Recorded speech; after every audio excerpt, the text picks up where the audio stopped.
Have you ever wondered how the tax department actually catches multinational companies trying to shift their profits out of India? Well, welcome professionals and students. Today, we're crossing the compliance bridge from the legacy 1961 Act to the brand new Income Tax Act 2025. We're going to be specifically zeroing in on Chapter X. Let's start with a practical situation. Imagine a multinational company. They're trying to move profits out of India by artificially tweaking transaction prices with their foreign parent company. It's a classic move, right? But how exactly does the new law step in to scrutinize and stop this? Well, that's exactly what we're going to unpack today. To give you a quick roadmap, here's what we're looking at today. We'll start by explaining tax avoidance under the new law, decode the key legal provisions, walk through a practical taxation example, cover your vital compliance requirements, highlight common practical issues to watch out for, and finally, wrap up with a summary of the key takeaways. Let's get right into it. All right, Part 1, Avoidance of Tax Explained. So, Chapter X, which covers sections 161 through 177, is basically the definitive rulebook for the new 2025 Act. Its main job? To protect the Indian tax base from impermissible avoidance arrangements and artificial profit shifting. When businesses do international transactions, this chapter is the guardrail ensuring that income which rightfully belongs in India actually gets taxed in India. Think of it as the ultimate anti-tax leakage mechanism. Moving on to Part 2, let's decode these legal provisions. If you're a tax professional making the jump from the old laws, this is absolutely crucial. You need your comparative anchors. Remember the old safe harbor provisions under Section 92CB of the 1961 Act? Well, those are now neatly housed in Section 165. And those incredibly complex rules about transferring income to non-residents that used to be under Section 93, they've been completely streamlined into Section 170. It's basically the same concepts, just upgraded and renumbered for the 2025 framework. Let's zoom in on Section 170 for a second.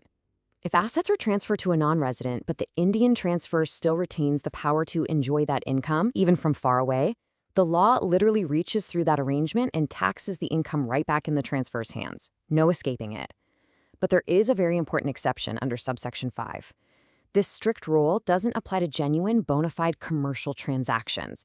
So if it's a real business deal and not just some clever tax avoidance scheme, you're protected. Now, to help cut down on endless litigation, we have Section 165, which brings in the safe harbor rules. This is a real game changer.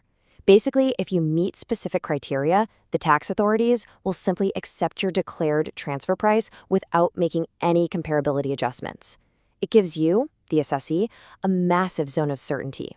No more getting bogged down in years of legal disputes over pricing. Okay, let's look at Part 3, a practical taxation example to see how this plays out in the real world. Picture this scenario. Step 1. A foreign parent company sets a transfer price for IT services provided by its Indian subsidiary. Simple enough, right?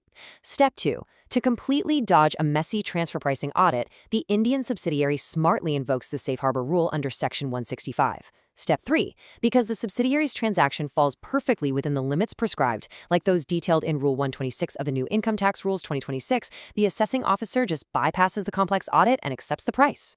Room. Dispute prevented entirely.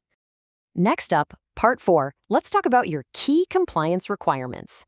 You've got to know Rule 126 of the Income Tax Rules 2026. This rule gives you a stable 3-year block period for safe harbors, starting from the tax year 2026-2027. That drastically cuts down on the friction of doing this every single year. Also, if you're a professional, there's a specific safe harbor for you as long as your professional receipts don't exceed 50 lakh rupees. For the larger corporate players, Section 168 formalizes advanced pricing agreements, or APAs. This lets you proactively lock in your arm's length price directly with the board's explicit approval. Now, you might be wondering about your existing agreements. The department recently published some official transition FAQs, and they clarified something huge. If you signed an APA back in the financial year 2024-25 under the old 1961 Act, it is still perfectly valid under the new 2025 Act, provided it isn't inconsistent with the new provisions, of course. This is fantastic news because it guarantees seamless business continuity for multinationals. Moving to Part 5, let's cover some common practical tax issues that you really want to avoid. We see a few common trip-ups here. First, failing to properly document the commercial purpose of a foreign transfer. You literally have to prove it's a bona fide commercial transaction to claim that exception under Section 170, subsection 5. Don't skip that step. Second, taxpayers often misunderstand the 50 lakh rupee receipt threshold for professional safe harbors under Rule 126. Third, do not just assume your old APAs are automatically void under the new law. As we just discussed, map them smoothly to Section 168 instead. And finally, perhaps the biggest procedural trap, ignoring the shift from the old previous year concept to the brand new tax year alignment. It's a massive change, so make sure your systems are updated. And finally, Part 6, our summary and final takeaways. To wrap things up, Chapter X of the 2025 Act seriously modernizes the anti-avoidance and transfer pricing landscape. Sections 165 and 168 are basically your shields against endless litigation.